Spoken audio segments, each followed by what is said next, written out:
আমাদেরকে জানতে হবে যে আমাদের নবী সাল্লাল্লাহু আলাইহি ওয়াসাল্লাম মেরাজে গিয়ে কি দেখেছেন।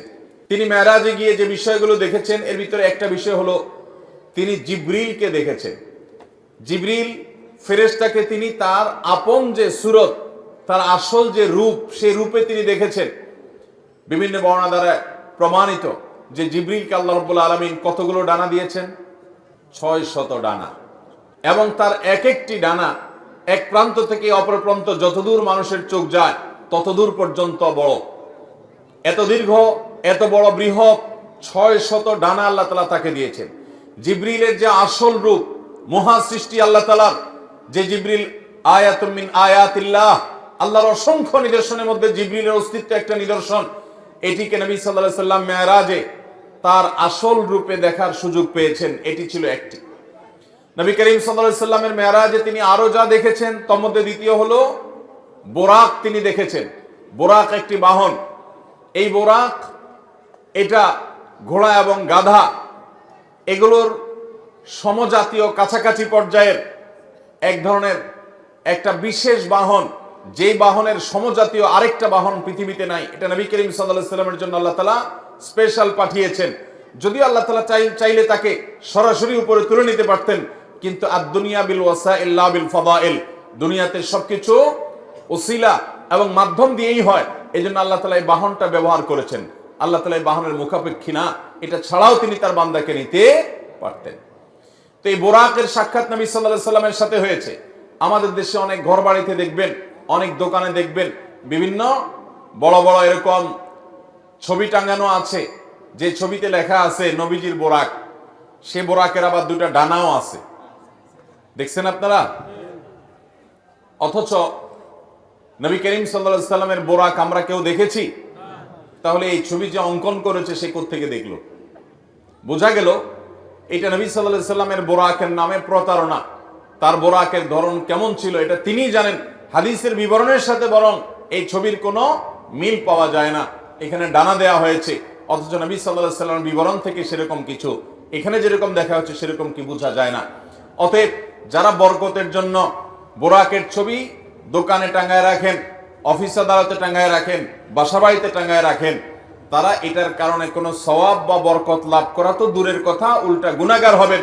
কারণ নবী সাল্লাল্লাহু আলাইহি সাল্লাম বলেছেন বুখারীর হাদিস, লা তাদখুলুল মালাইকাতু বাইতান ফিহি কালবুন আও সূরা, যে ঘরে কুকুর থাকে অথবা কোন প্রাণীর আকৃতি থাকে, ছবি থাকে, সেখানে আল্লাহর রহমতের ফেরেশতা প্রবেশ করবে। বিধায় নবীজির বোরাকের নামে আপনি যে ছবি রাখছেন, এটার মাধ্যমে আপনার ব্যবসা বরকত হবে না, ঘরে বরকত নাজিল হবে না, বরং আল্লাহর বরকত এবং রহমত আসার দুয়ার বন্ধ হয়ে যাবে। আল্লাহ তাআলা আমাদেরকে নেক্সট সূরাতে শয়তানের এই ধোঁকা থেকে বেঁচে থাকার তৌফিক দান করুন। তাহলে নবী সাল্লাল্লাহু আলাইহি সাল্লাম মেরাজে গিয়ে দ্বিতীয় যে বিষয়টি দেখেছেন সেটা হলো বোরাক, আল্লাহর বিশেষ এক সৃষ্টি, যেটা আমরা কেউ দেখি নাই, তিনিও আর তার আগে দেখেন নাই, তারপরে আর দেখেন নাই। একটা বিশেষ সৃষ্টি, বিশেষ একটা বাহন, যেটার উপরে করে আল্লাহ তাআলা তাকে ভ্রমণ করিয়েছেন, রাত্রিকালীন ভ্রমণ। তৃতীয়ত তিনি যা দেখেছেন তা হলো তিনি প্রতিটি আসমানে আল্লাহর একজন বিশেষ নবীর সাথে সাক্ষাৎ করেছেন। আল্লাহর যে সমস্ত নবীরা দুনিয়া থেকে বিদায় হয়ে গেছেন, মারা গেছেন, নবীগণ দুনিয়া থেকে চলে যাওয়ার পরও একটা বিশেষ হায়াত, বিশেষ একটা জীবন তারা লাভ করেন। আল্লাহ রাব্বুল আলামিন তাদেরকে অদৃশ্যের জগতে সে অলৌকিকভাবে এক এক আসমানে আল্লাহ তাআলা এক একজন নবীর সাথে নবী করিম সাল্লাল্লাহু আলাইহি সাল্লাম আমাদের রাসূলের সাক্ষাৎ ঘটিয়েছেন।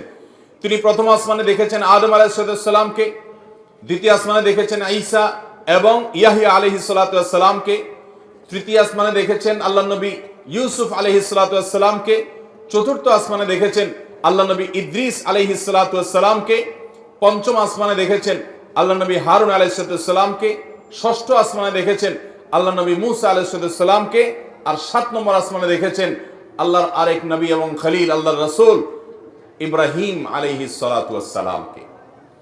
তো আল্লাহ তাআলা আমাদের প্রিয় নবী সাল্লাল্লাহু আলাইহি সাল্লামকে এতজন উলুল আজমি মিনার রাসূল, বড় বড় রাসূলের সাথে, আল্লাহর বড় বড় নেককার বান্দাদের সাথে, নবীদের সাথে, যারা দুনিয়াতে আল্লাহর মিশন নিয়ে, তাওহীদের দাওয়াত নিয়ে এসেছেন, বহু গ্লানি পোহায়েছেন, তাদের সাথে আমাদের নবীজি সাক্ষাতের সুযোগ করে দিয়েছেন।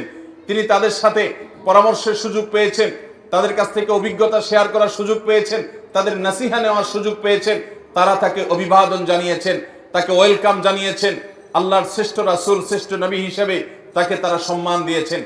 এই নেয়ামতটা আল্লাহ আমাদের হাবিব সাল্লাল্লাহু আলাইহি সাল্লামকে, আমাদের প্রিয় নবী সাল্লাল্লাহু আলাইহি সাল্লামকে, আল্লাহর হাবিবকে আল্লাহ তাআলা এই নেয়ামতটা মেরাজের মাধ্যমে দিয়েছেন, যে তিনি আদম আলাইহিস সালামের সাথে, ঈসা এবং ইয়াহিয়া আলাইহিস সালামের সাথে, ইউসুফ এবং ইদ্রিস আলাইহিস সালামের সাথে, মুসা এবং হারুন আলাইহিস সালামের সাথে এবং ইব্রাহিম আলাইহিস সালামের সাথে 7 আসমানে এক একজনের সাথে সাক্ষাৎ তিনি করেছেন।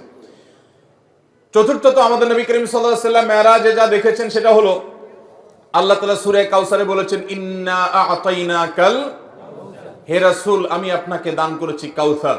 কাউসার শব্দের অর্থ হলো অধিক কল্যাণ, প্রভূত কল্যাণ। এখানে হাউজে কাউসারও বোঝানো হতে পারে।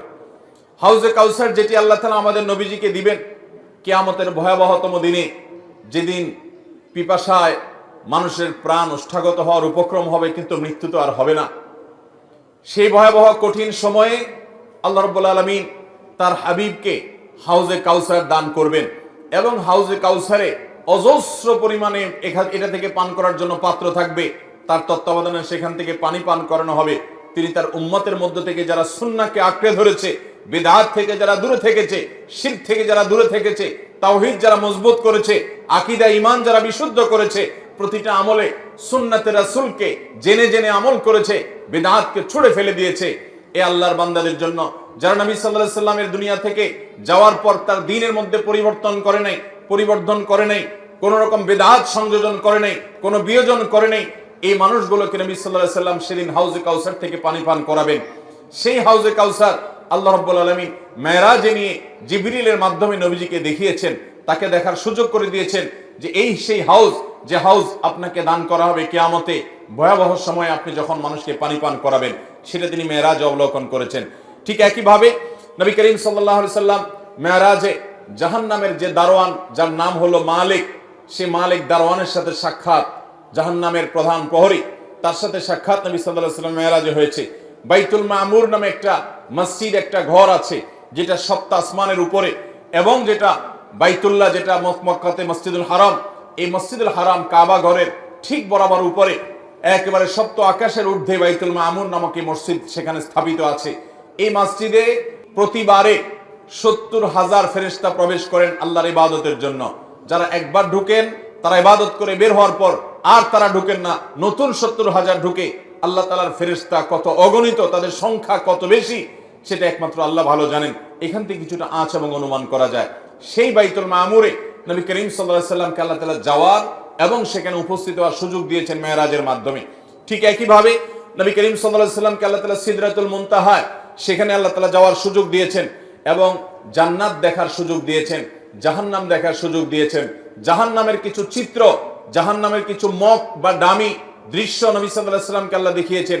জান্নাতের কিছু চিত্র, কিছু দৃশ্য নবী সাল্লাল্লাহু আলাইহি সাল্লামকে আল্লাহ তাআলা দেখিয়েছেন। দাজ্জালের সাথে সাক্ষাৎ হয়েছে। এরকম আরো বহু জিনিস আল্লাহ নবী সাল্লাল্লাহু আলাইহি সাল্লাম মেরাজের এই সফরে তিনি দেখেছেন, আল্লাহ তাআলা তাকে দেখিয়েছেন। নবী আলাইহিস সালাম এই সমস্ত আল্লাহর কুদরত, আল্লাহর সমস্ত আয়াত দেখার পর দুনিয়াতে তার সেই আমাল হুজুন, তার যে পেরেশানির বছরের যে পেরেশানি, তার স্ত্রী হারার যে বেদনা, তার সহায় হারা চাচা হারা যে বেদনা, তায়েফের মানুষের কষ্ট দেওয়ার যে বেদনা, মক্কার মানুষের কাছ থেকে নিগৃহীত হওয়ার যে বেদনা, এই সকল বেদনা লাঘব হয়ে নতুন করে আর আল্লাহর তরফ থেকে ঈমানের চার্জ নিয়ে তিনি আবার পূর্ণদমে দুনিয়াতে এসে আবার দাওয়াতি কাজ চালু করতে পেরেছেন, আরম্ভ করতে পেরেছেন। এটা ছিল আল্লাহ তাআলার পক্ষ থেকে তার হাবিবের প্রতি, তার রাসূলের প্রতি মস্ত বড় ইহসান এবং দয়া। আল্লাহ রাব্বুল আলামিন আমাদেরকে প্রিয় নবী সাল্লাল্লাহু আলাইহি সাল্লামের এই মেরাজ থেকে শিক্ষাগুলো গ্রহণ করার তৌফিক দান করুন।